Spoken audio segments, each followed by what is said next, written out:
नागपुर के Dhanwate national college में आयोजित महा आरोग्य शिविर में मुख्यमंत्री देवेंद्र फडणवीस ने कहा कि अब पैसों की कमी के कारण किसी गरीब का इलाज नहीं रुकेगा। शिविर में हजारों मरीजों को मुफ्त जांच, दवा और सर्जरी की सुविधा उपलब्ध कराई गई है। नागपुर के धनवटे नेशनल कॉलेज में आयोजित महा आरोग्य शिविर में मुख्यमंत्री देवेंद्र फडणवीस ने स्वास्थ्य सेवाओं को लेकर बड़ा ऐलान किया है। उन्होंने कहा कि अब पैसों की कमी के कारण किसी भी गरीब मरीज की सर्जरी या इलाज नहीं रुकेगा। राज्य सरकार ने गंभीर बीमारियों के उपचार के लिए पर्याप्त फंड्स उपलब्ध कराया है। मुख्यमंत्री ने बताया कि महात्मा फुले जन आरोग्य योजना के दायरे का विस्तार करते हुए कई गंभीर बीमारियों को इसमें शामिल किया गया है। पिछले 1.5 साल में मुख्यमंत्री चिकित्सा सहायता कोष से 57,000 मरीजों को 452 करोड़ रुपए की सहायता प्रदान की गई है। योजना की निर्धारित सीमा से बाहर की बीमारियों के लिए भी 9 लाख से 35 लाख रुपए तक की मदद दी जा रही है। कार्यक्रम में केंद्रीय मंत्री नितिन गडकरी भी मौजूद रहे। शिविर के दौरान 31,000 मरीजों की जांच की गई, जिसमें से 4,500 मरीजों की मुफ्त सर्जरी की जाएगी।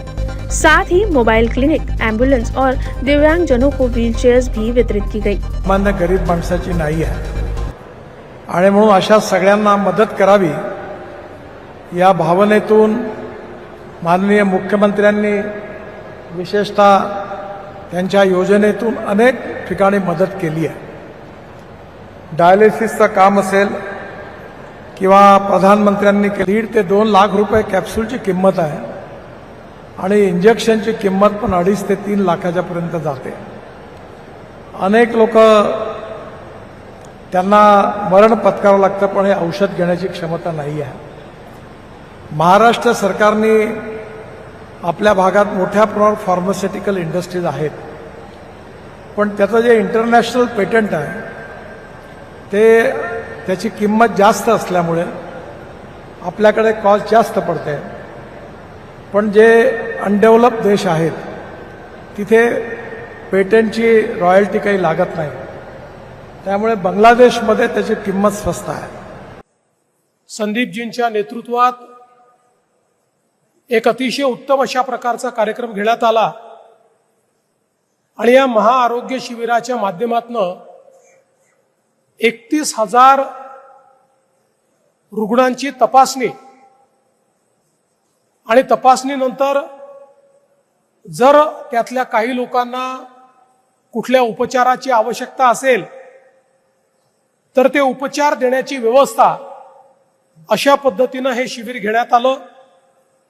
आता याचा पुढचा भाग म्हणून 4,500 ते 5,000 ज्या पेशंट्सला विविध प्रकारचे इंटरव्हेन्शन्स, ऑपरेशन्स, प्रोसिजर्स याची आवश्यकता आहे ती देखील पूर्णपणे निशुल्क देण्यात येईल। खरं तर महाआरोग्य शिबिराच्या पाठीमागची भूमिकाच ही आहे की समाजातल्या शेवटच्या व्यक्तीला तज्ञ आरोग्य सेवा उपलब्ध झाली पाहिजे। आज आपण वेगवेगळ्या योजना चालवतो, सरकारचे हॉस्पिटल्स आहेत, मेडिकल कॉलेजेस आहेत, अनेक धर्मदाय संस्था उत्तम काम करतायत, पण या सगळ्या लोकांना एका ठिकाणी जर आणलं तर त्यातनं समाजातला जो मध्यमवर्गीय आहे, गरीब आहे, शेवटचा व्यक्ती आहे यांना त्यातनं एक सुविधा मिळते।